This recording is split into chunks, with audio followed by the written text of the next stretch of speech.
Nissan Fairlady Z is one of automotive's greatest legends. For the last 50 years, each generation of the Z has turned heads on American streets wherever it went, and with good reason. The classic sweeping lines remain timeless. They exude the very concept of the term sports car. Many of its competitors and rivals, themselves huge names, chased ultimately empty trends and faded into history. The MGB, the Opel GT, the 3000 GT, the RX-7, hell, even the Firebird. All of them gone now. Yet the Z remains. Not that the story of the Z doesn't have its own ups and downs. The Fairlady Z, better known in North America by its numerical displacement designation, is a staple of the American car scene. One of the quintessential classics whose different generations have been seen in driveways, parking lots, car meets, video games, on television, and in movies for the last 50 years. When the rest of the world was content with its allotment of Z-cars, Americans had an insatiable desire for more. I'm your host, Rick Pierce, and this is the first of a 9-part series where we discuss the origins of the Z-car, the pedigree it came from, and just what the heck a Datsun and a Fairlady are, anyway. This is the history of the Nissan Z-Car in America.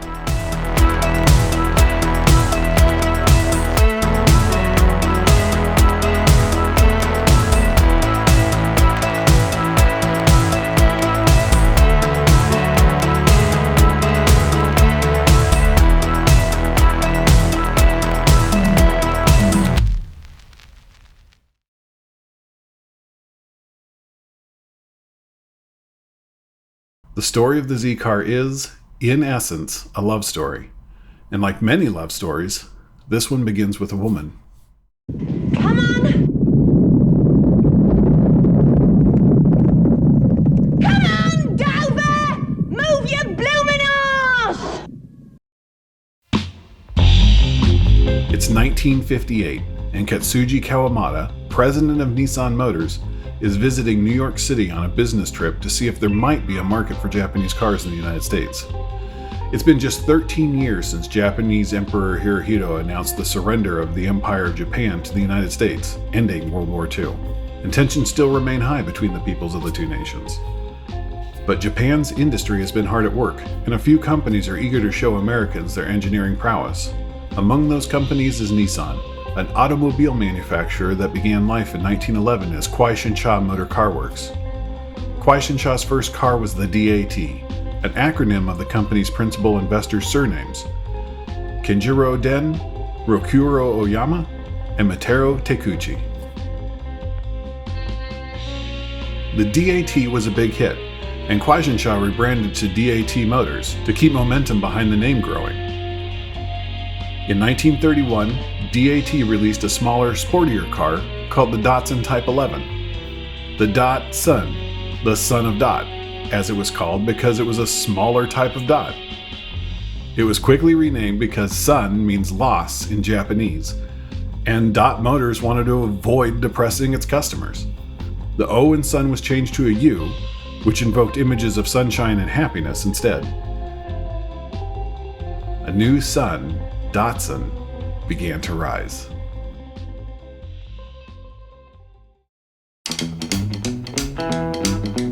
By the 1950s, the company had changed corporate names again, now operating under the name Nissan. But the name Datsun persisted, continuing life as an export model in markets outside of Japan. And by then, Nissan was working on a new little car it was hoping to sell in those export markets. Enter the S211.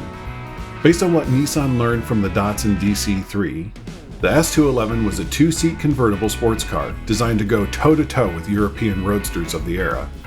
It had a 1-liter engine that produced a total of just 36 horsepower, but it also had a fiberglass body inspired by the Chevrolet Corvette. They say good things come in small packages, and it doesn't get much smaller than 1,000 cc's producing 36 horses. Only 20 were built, all by hand, before work on the SPL 212 began. Mr. Kawamata's 1958 New York business trip also included a little sightseeing to get to know the American consumer, I'm sure. and one of the things he happened to see was the Broadway musical play My Fair Lady starring Julie Andrews. The name Fairlady stuck with him, and he came back to Japan ready to give the sporty new Roadster a name that he felt invoked charm, beauty, and grace. Fairlady. The SPL 212 was the first car to bear the name Fairlady when it hit showroom floors in 1960. A total of 288 SPLs were built, with an additional 217 SPL 213s that had 59 horsepower entering production in 1961. Mr. Kawamata also came back from New York with another decision. It was time to start selling cars in the United States.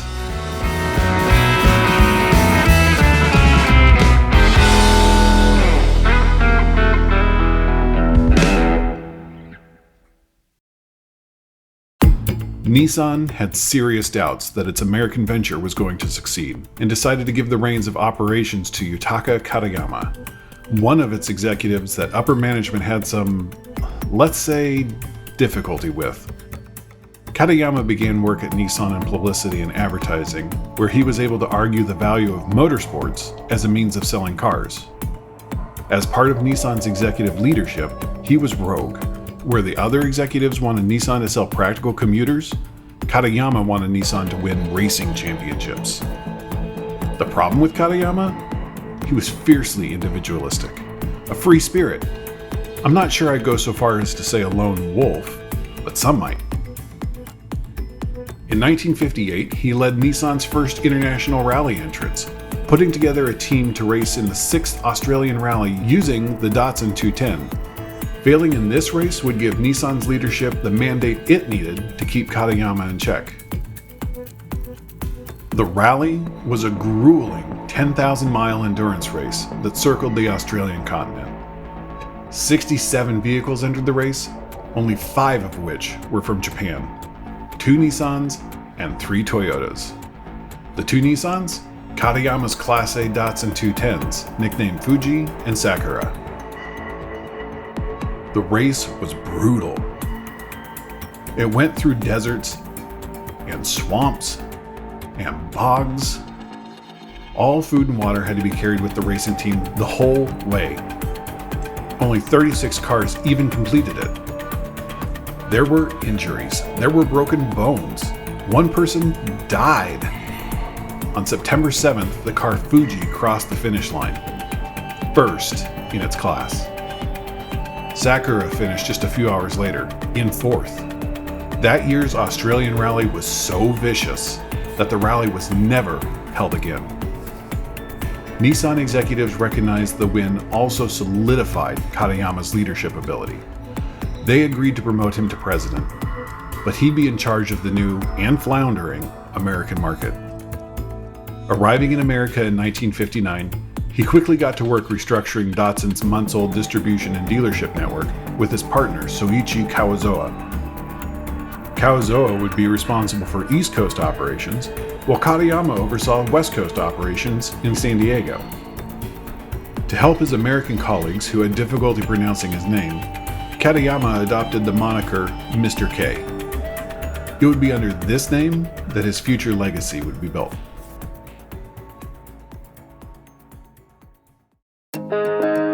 On September 28, 1960, Datsun America was officially established, with Mr. K as president. A new Fairlady, the 1500, would begin to entice American buyers into Datsun dealerships with its charm and styling. In other words, a halo car doing what halo cars do best. In addition to being an affordable roadster, the 1500 quickly started building a reputation for racing. Driver Paul Jeremko of Spokane, Washington, gave Nissan their very first SCCA win driving one. In 1964, Bob Sharp entered the SCC National Championship G production class, driving a 1500 that he tuned himself as a means to promote the dealership he worked for. There, he finished first at Thompson, and second next at Bridgehampton, and then third at the Northeast Divisional. That caught the eye of Kawazoa, who shared Mr. K's belief that racing wins translated into sales wins, and who agreed to back Sharp's team going forward. Sharp would win a total of 6 times between 1967 and 1975 racing for Datsun. The 1600, with a more powerful 1.6-liter inline-4 producing 95 horsepower, was released in 1965. Nissan began working with Albrecht von Gortz, who helped with restyling the vehicle. Gortz, a German industrial designer known for his work on the 1950s BMW 503 and 507, would later work on the first-generation Silvia and Toyota 2000 GT. The Silvia is another one of Nissan's major marquees, but that's a story for another day. Following the 1600 was the Datsun 2000, released in 1967, and was even more powerful, producing 135 horsepower. Let's break each of the Roadsters down.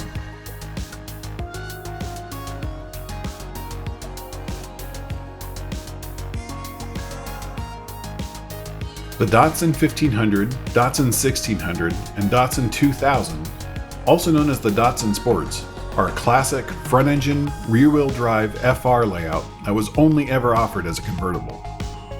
Styling includes a large, slender hood scoop, chrome striping down the sides, stacked circular taillights in the rear, and all Datsun Sports have front-hinged hoods.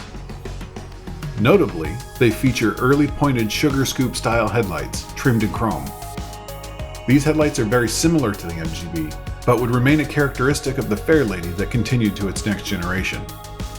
All three cars had the same wheelbase at 2,280mm or 89.8 inches, and an overall length of just 3,955mm or 155.7 inches.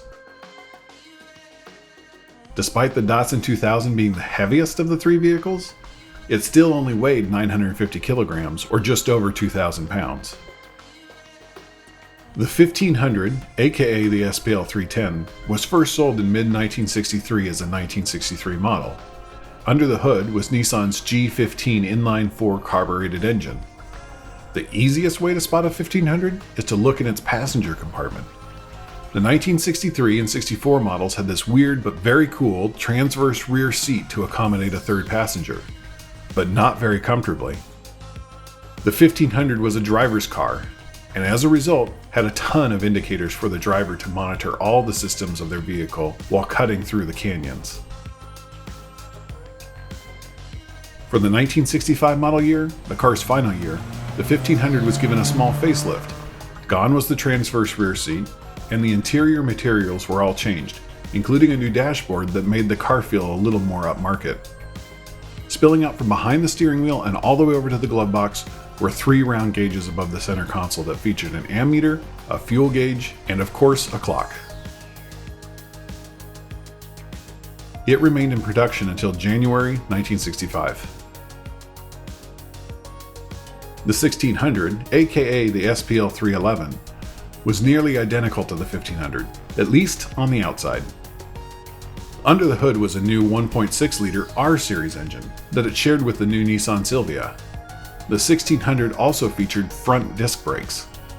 Some changes were made to the 1968 model, moving the placement of the rearview mirrors from the crest of the front fenders to the doors.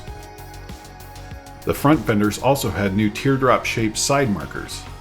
Headrests were added to the seats, and a new padded dashboard also complemented the interior and complied with federal safety regulations. Additionally, the front windscreen was heightened and Nissan added a mounted center rearview mirror. The 1969 model year saw the addition of round rear side markers, and in 1970 both the front and rear side markers were changed to a larger rectangular style. The Datsun 2000 styling closely matched the 1600s, and the two were sold concurrently after the 2000 was introduced in 1967. The quickest way to identify the SRL 311, other than the badges that say Datsun 2000, is by its grille. The tri-blade design was compressed, presumably for better airflow, and in the center there was a special badge that featured a stylized initial D. Under the hood was a 2-liter U20 engine, developed in 1966 by engineers who came from Prince Motors, best known for their commuter car, the Skyline, after Nissan purchased the company earlier that same year. The U20 produced 135 horsepower. Looking inside, the 2000 had an uncommon 5-speed gearbox compared to its sports siblings 4 speeds. Included standard were a tachometer that went up to 8,000 RPMs and a 160 mile/hour speedometer. Like the 1600, the 2000 was updated to meet safety regulations in 1967, right after it entered production. Less than 1,000 were made that didn't feature the larger windscreen, padded dash, headrests, side markers, and engine regulation demands.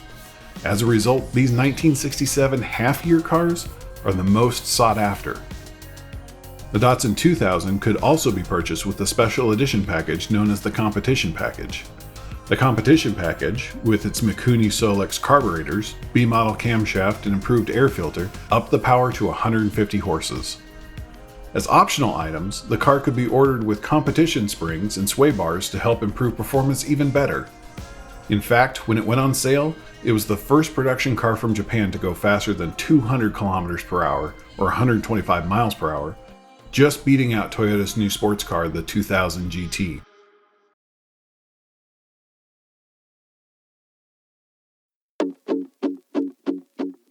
Toyota dropped out of the US market in 1961, leaving Nissan the only Japanese automaker selling their cars in America.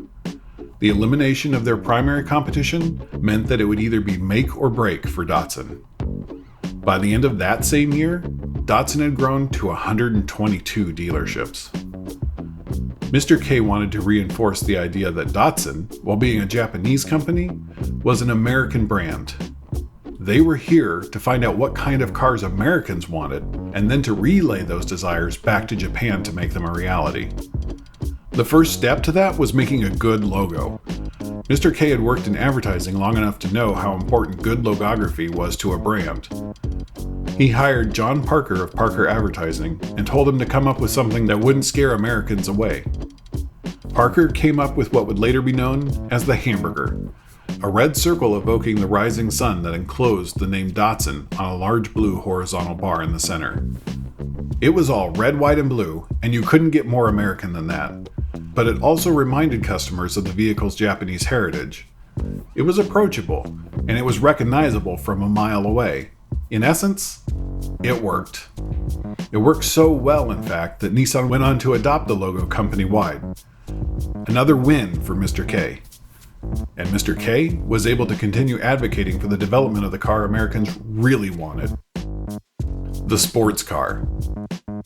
The Fairlady is what got people in the doors, even if they ended up buying something more practical. His customers continued to tell him as much when he would reach out to follow up on their experience purchasing a Datsun.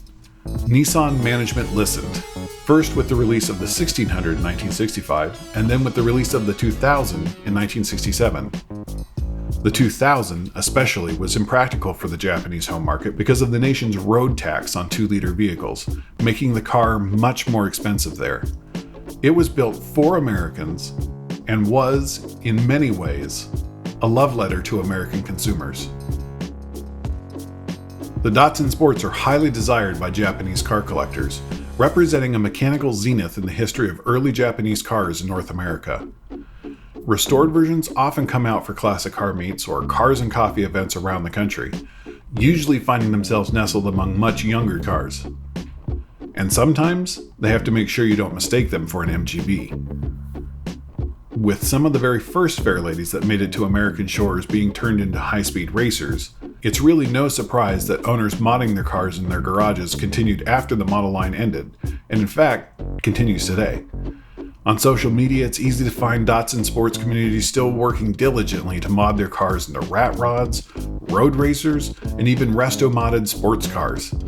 Many of the Roadsters have had their engines swapped with much more reliable and more powerful powertrains. I fully expect to see an electric conversion or two in the coming years, ensuring that the Datsun Sports remain on the roads throughout the 21st century. The people who love the original Fairlady keep it alive in pop culture and social media. It's got popular hashtags on Instagram. It appears in the Forza Motorsports games. As a car you can buy in The Sims, here's even some beautiful photography with a Lego version of the car in the BRE Datsun livery. These devoted fans ensure that we don't forget about the very first Fairlady.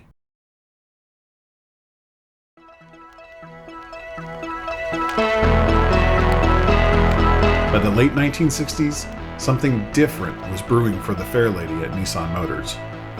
The development for a new Fairlady was given the green light by Nissan management, and they had just one declaration: build something stunning. With this mandate given, designers and mechanics at Nissan got to work on their next sports car, known internally as Project Z.